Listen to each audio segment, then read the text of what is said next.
I realize that positioning can be very confusing. As I mentioned earlier, a lot of this confusion has nothing to do with our lack of intelligence. Rather, it has to do with some real flaws in the way the specifications have been developed. So don't feel too badly if, in fact, this is a little bit difficult at first. One of the best ways to get comfortable with working with positioning is to just sit and experiment.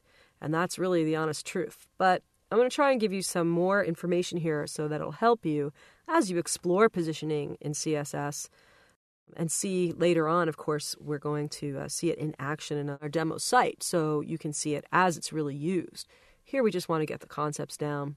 And as I said, bear with me because I do understand that for some people this is very, very confusing. I know it was for me for a very long time. In this particular instance, I'm going to talk a little bit more about something I brought up in the last movie, which is positioning context. Right now we're looking at the absolutely positioned image, and it is absolutely positioned in something, as I was saying, called the root element, because there is no positioning context available at this point. And what that means is that we haven't positioned something else that is a parent of this particular image element. And so the browser has to go to the most authoritative element in order to know where to position itself absolutely. And that means the HTML element. And the way that that is rendered is we can see that there's about 100 pixels here from the left and about 200 pixels from the top.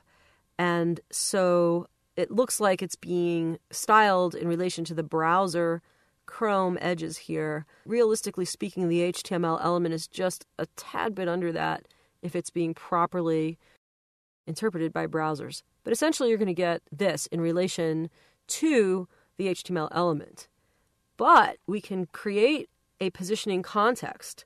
And if we mosey on over to Dreamweaver, we can go ahead and drop in a positioning context. So what I've done here is I've simply created a division, and that you see the division is called content, and I've given a position of relative. But you'll notice I've given it no offsets. I haven't offset that actual content. So what I'm doing essentially is I'm simply creating a new context for something to be positioned.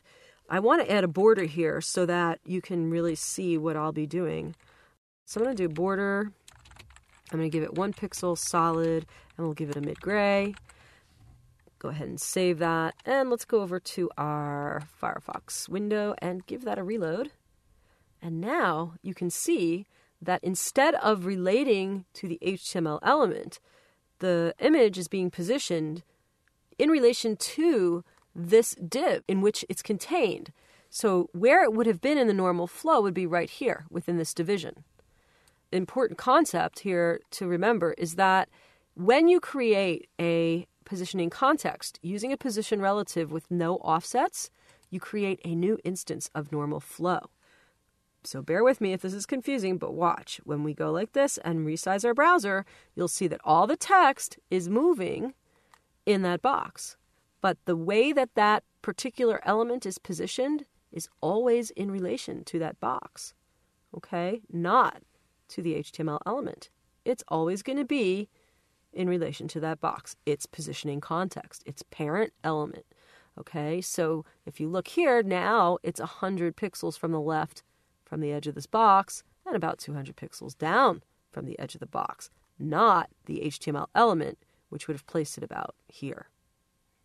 So again, absolute positioning within a relative position box that does not have any offsets is positioning, allowing for us to absolutely position elements within any part of the page that we determine we want it to be, and we set that to relative because that creates a new instance of normal flow and some context for positioning elements within that flow.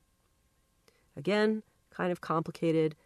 Go on, explore, experiment. I encourage you because that's the best way to learn this. It could take a long time. If you're already understanding it without any problems, then I think you're pretty darn smart, and perhaps we've done a good job explaining it to you. But again, experimentation is really how this is going to sink in, and you'll begin to get very creative with it and see how it can be used in many, many ways to get great visual results.